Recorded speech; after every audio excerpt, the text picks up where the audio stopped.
lack of money wasn't actually keeping me poor. It was my poverty consciousness that was running the show. There is this patriarchal programming that tells us that in order for us to be successful, we have to work really hard. And when you work really hard, you're going to be able to be rich or to have money. Has anybody done that and has gotten to that goal? Because I didn't. And I worked very hard for 13 years as a TV producer. That's a matrix programming. That is not true. That system is so rigged. It only continues to keep you exactly where you are.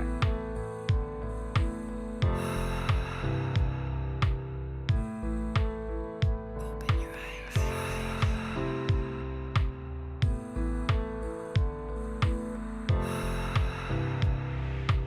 Welcome back to another solo episode on Waking Up with Melissa. Today, I am sharing 5 things I wish I would have known sooner about money and how self-sabotaging is holding us back from our highest timeline. Let's dive right in. Let's start to have this deeper conversation around alchemizing the energy of self-sabotage. And I've actually been working with this energy all week because I started to hear it differently. Let me explain. And this is really one of the reasons why I wanted to record this on an episode, because I believe that when we think of self-sabotage, we put ourselves in a corner where we're always trying to fix something. Some examples of self-sabotage can show up in relationships by maybe not receiving love. It can show up in our business. It can show up as procrastination. These are all things that people name and label, I'm self-sabotaging.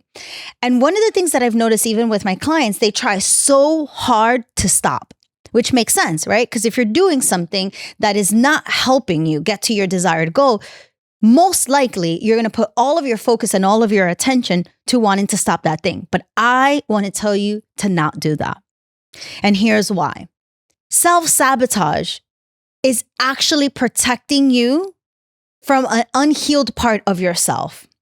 So it actually does us no good to try to stop to self-sabotage, because think about it like this. Have you ever been in a place where you notice you're doing that thing again? And the more you keep noticing that you're doing that thing again, the more overwhelmed you get, the more disconnected you get. And so actually paying attention to the thing that is not getting you closer to your goal is actually not helpful. What I want to start to shift the conversation into is, can you bring awareness to why? Because if you're noticing that you're in a pattern in your business or in your relationship or procrastinating or you're self-sabotaging, instead of trying to fix it, instead of getting upset at yourself, getting mad at yourself, what I want you to do is try to hold space for the part of you that is actually trying to protect you from something. You know, we see this a lot in relationships. A lot of times people want to attract the partner that they really desire, and yet in many ways they self-sabotage that relationship because they're not actually able to receive the love. That self-sabotaging behavior is actually protecting a part of you. We see this even with success in a business. Sometimes the very thing that can be helping you, you don't do it and you start to procrastinate because maybe there's a part of you that actually fears success. So in essence, self-sabotage is about self-protection. And if you could understand why you're doing that thing instead of trying to fix it, you'll actually get closer and closer to alchemizing it. This is one of the things that I always talk about in terms of how I've been able to heal so many past traumas, so many things that were passed down to me through poverty consciousness, through not feeling good enough, or feeling this separation between me, my soul, and my perceived reality. One of the practices that I started to do was, instead of trying to fix everything in my life through meditation and through rewiring my subconscious mind, I would close my eyes and I would specifically connect and bring my awareness to that part. To that part of myself that is activated, to the part of myself that is feeling whatever it's feeling. It's feeling that discord, it's feeling that distortion.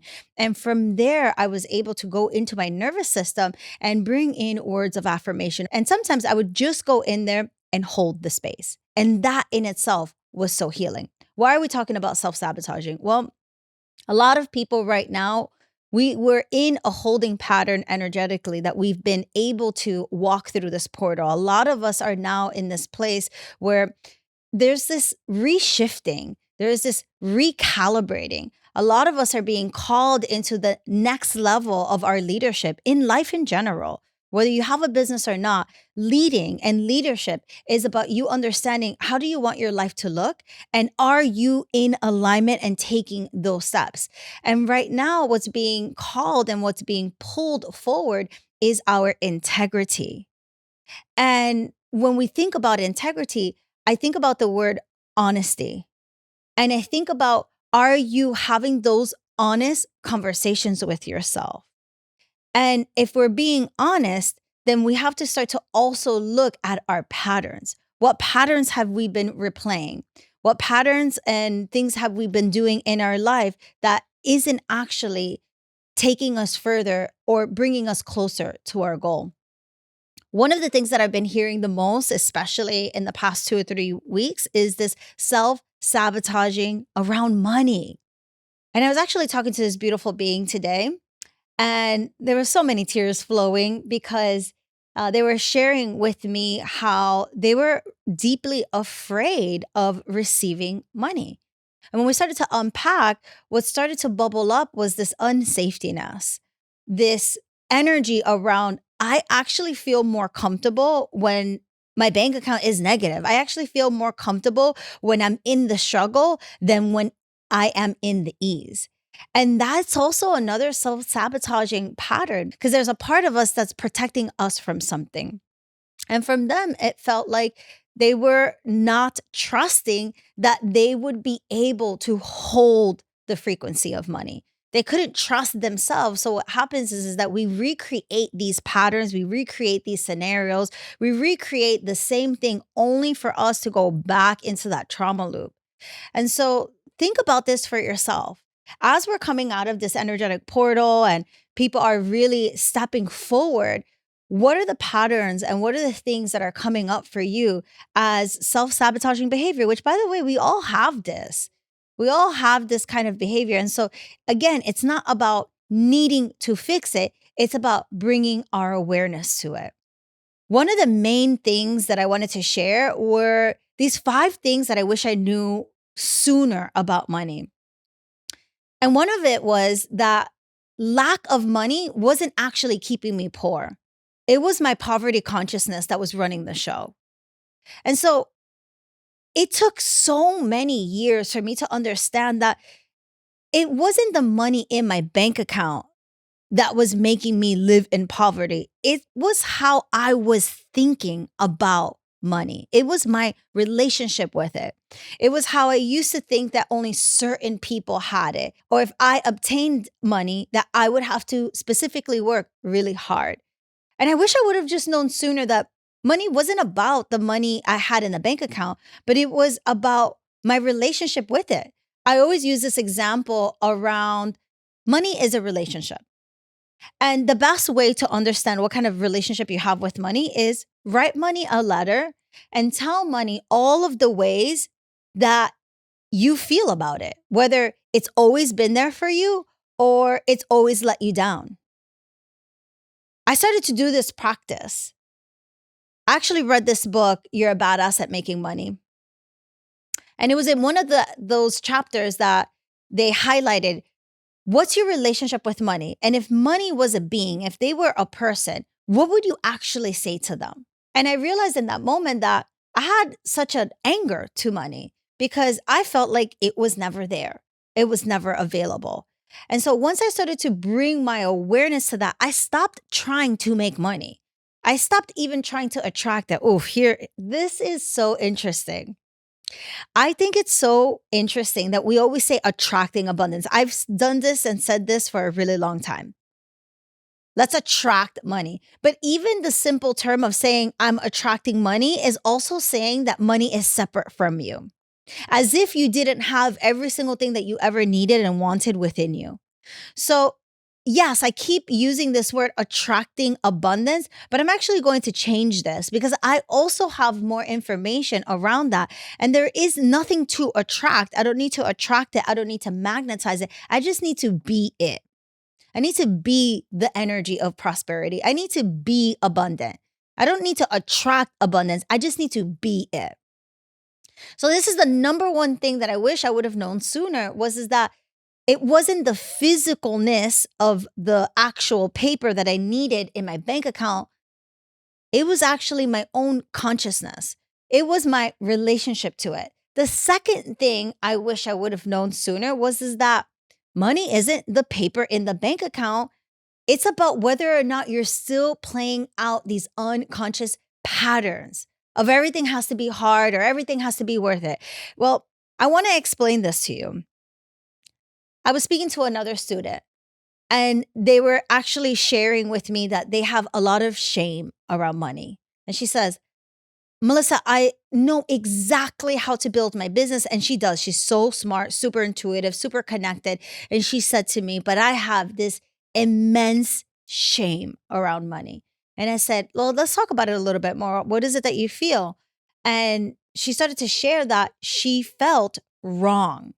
She said, why do I feel so bad receiving it? Even when people pay me, I feel bad even after I provided a service. And so I reflected back to her. So what you're saying is that you feel more comfortable just giving everything away for free, which actually doesn't help you. And you feel uncomfortable to receive. She's like, yeah, that's exactly it. And I said, well, notice that behavior. Notice how that's actually not being in right relationship, not only to money, but to ourselves. Because I learned this in the Yoga Sutras of Patanjali that it's really about having a mutually beneficial relationship in any category in your life. Let's just take the relationship of a friend. If you had a friend that constantly needed something from you, but when you asked them to show up for you, they didn't, eventually that relationship will wither away. It's like that with any relationship. It has to be mutually beneficial, especially in business. I think a lot of healers have this wounded healer energy where they're like, my job is to give, give, give, give, give. Yeah, but if your job is to only give and not receive, then you're not in harmony. You're not in right relationship to even what you're doing. It doesn't matter what you're doing. You could be healing the world, healing the planet. You have to be receiving something. And now, don't get it twisted. It's not about needing to receive money. You can be fed by your openness in your heart. You can feel energetically soul rich. That's actually what I've been writing about in my first chapter in my book. How do you activate that energy of soul rich? But at the end of the day, we're not of this world, but we live here on this world. And so the currency that we're playing around with is that exchange of money, physical money. And so if we start to block our blessings, what happens is that you don't have an opportunity to actually do more of what you want. So I was working this shame pattern with them. And I said, if you had all the money in the world, what would you do? And she instantly went to, well, I would create an event. I would invite all of these people. I would pay anybody and everybody their rates. I would not negotiate with them. And I was like, that is so beautiful. How are you going to be able to do that? And they said, I can't. And I said, you see, this is exactly what I'm saying.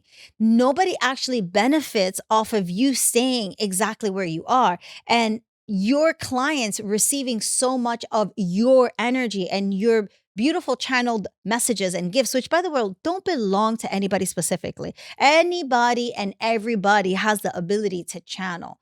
But the thing is that it takes a lot of energy. It takes a lot of focus to be in a energetic alignment to receive those codes. And if you feel called to share with the world and with other people, I promise you, you need to be healthy. You need to be wealthy. You need to be abundant. You need to be in right relationship to yourself. Because how else would I be even able to record a podcast or able to record YouTube? Like nobody's actually paying me to do those things.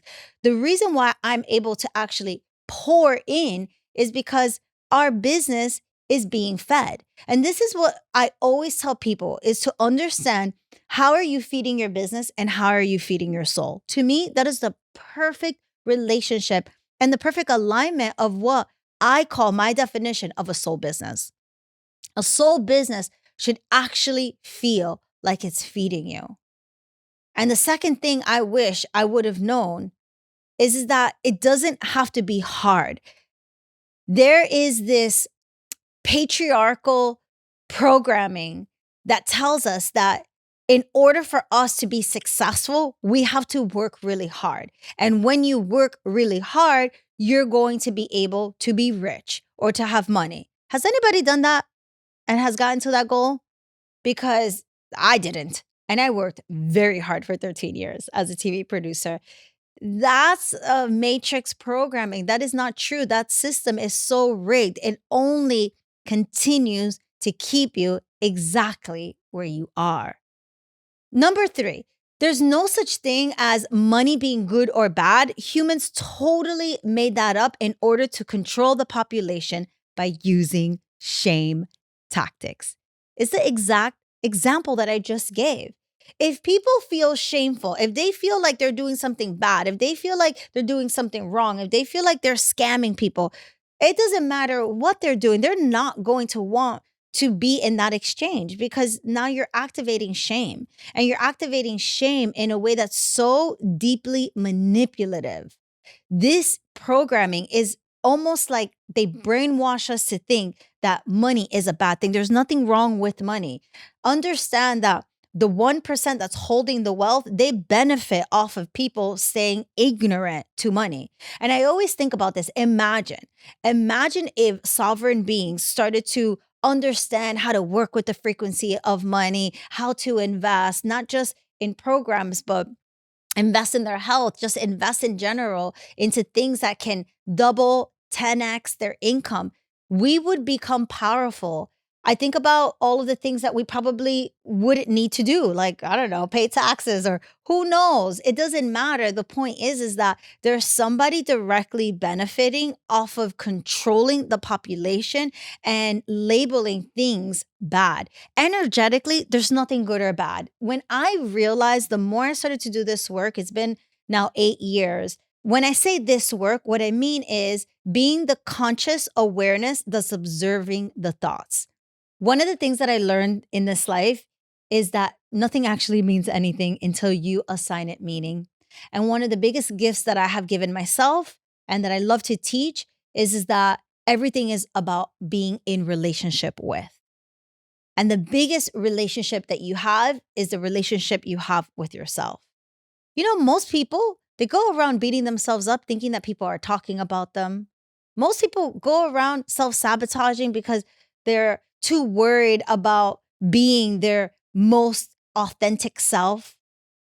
We're afraid to actually be in relationship with ourselves because nobody actually teaches you that you're perfect just as you are and that you come to this life being whole.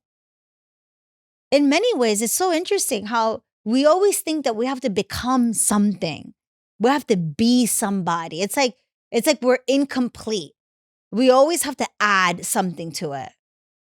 But it's my belief that all human beings are perfect and they're innocent and they're trying their best. And I know somebody's probably listening to this like, that's not true. This person's really messed up. They might be. And you may not agree with the things that people do, but I do believe that there is karma. And karma simply means that in this life, everything is a feedback system and it's like a rubber band. Everything comes back to you. And when you do good things, more good things happen. And when you do things that are not in alignment, then you have to have that reflection back in order for you to pick differently. And actually, even me saying that, it just made me realize that in the quantum field, there is no such thing as good or bad. Like if you look at mathematics and you look at the quantum field, you only see polarity. You see counterparts. And we see this everywhere in life with the yin and the yang, with the duality, with the divine feminine energy and the masculine. Everything has a counterpart, even our body. Like there's a right and a left hemisphere. There's Father Sky, there's Mother Earth. Everything has a counterpart, but nothing is good or bad. The only things that are good or bad are the things that you assign meaning to. Quickly interrupting this podcast to introduce Divine Dollars, our new newsletter on how to increase your energetic capacity to 10x your cash flow.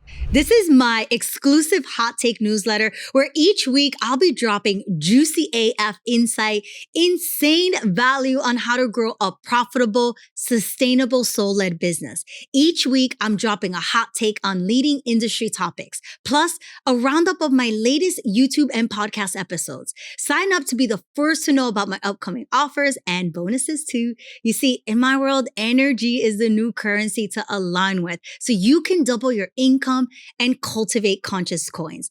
Get the latest drop each week by subscribing to my newsletter so you can become a better human and in turn become a better CEO. The fourth thing I wish I would have known sooner. Oh my gosh, this lands so deep in my heart because nobody actually benefits from you being broke in any department in your life. When I realized that this was such a matrix programming designed to enslave us, I remember feeling this fire in my belly. I remember feeling like, wow, this is so true. Nobody actually benefits off of you staying where you are. Nobody benefits off of you staying broken, besides companies that actually thrive and make money off of you staying sick, i.e., the medical system, but I'm not going to get into all of that. Well, it's the same thing with not only your health, it's the same thing with the wealth.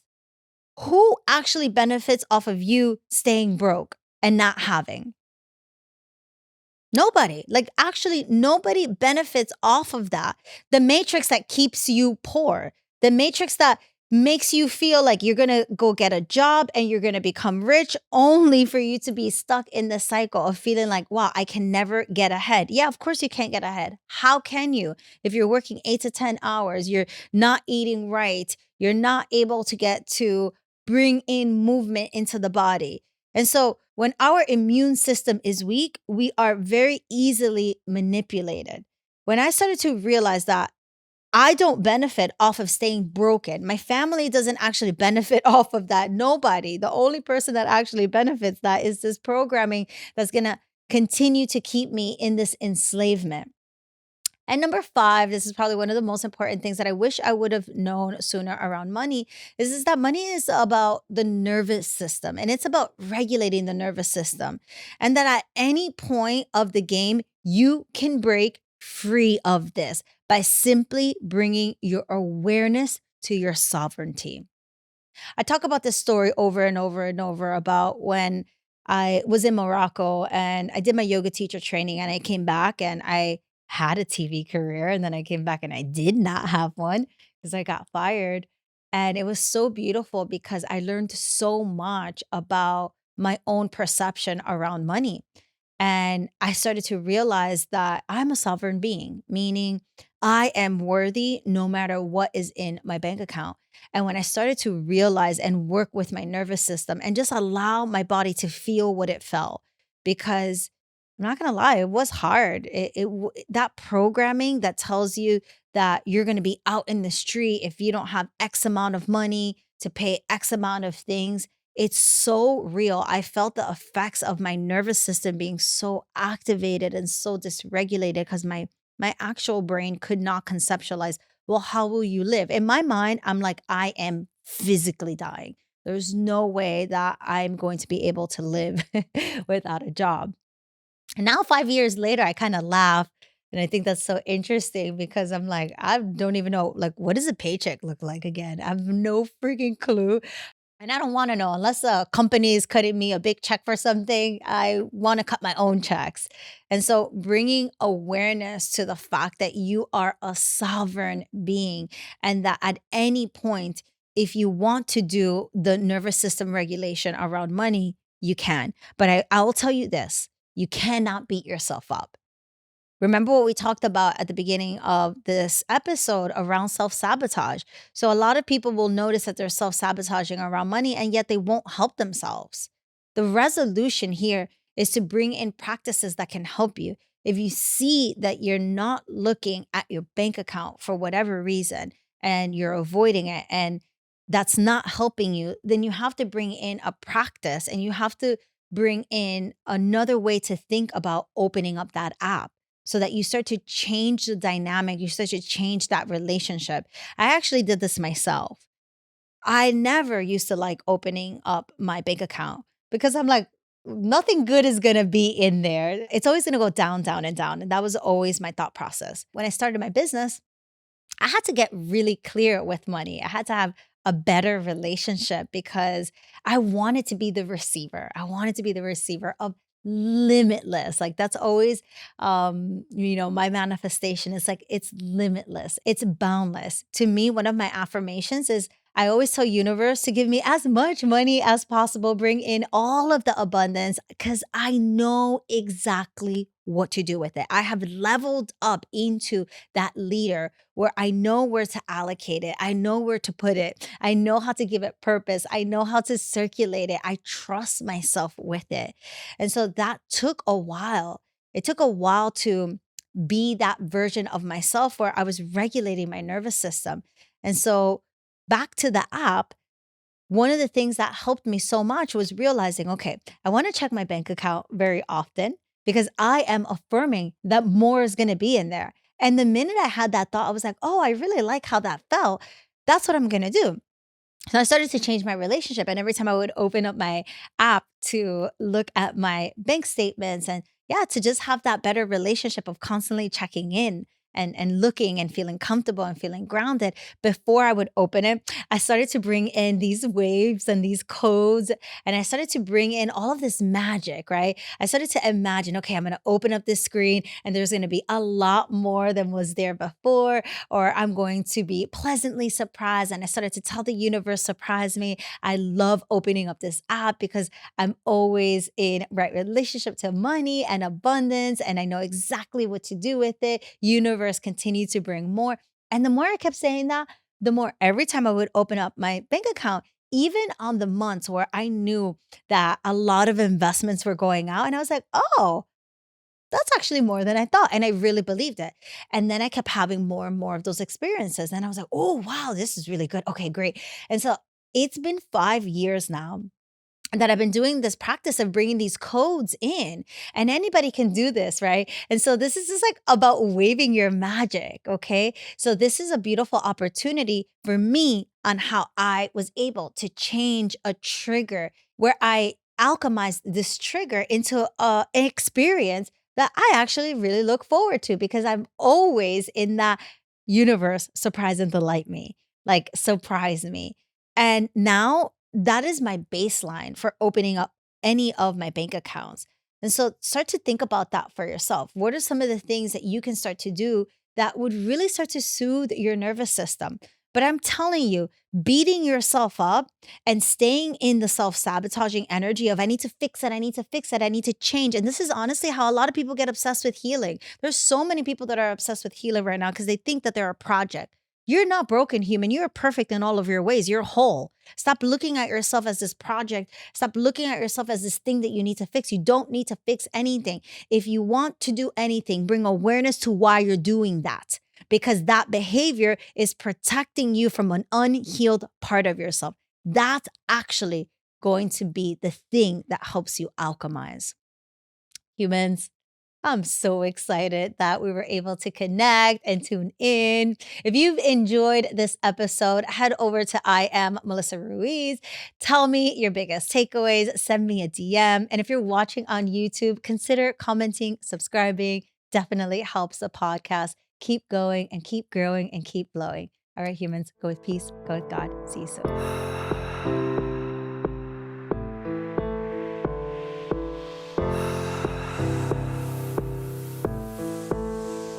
Breathe.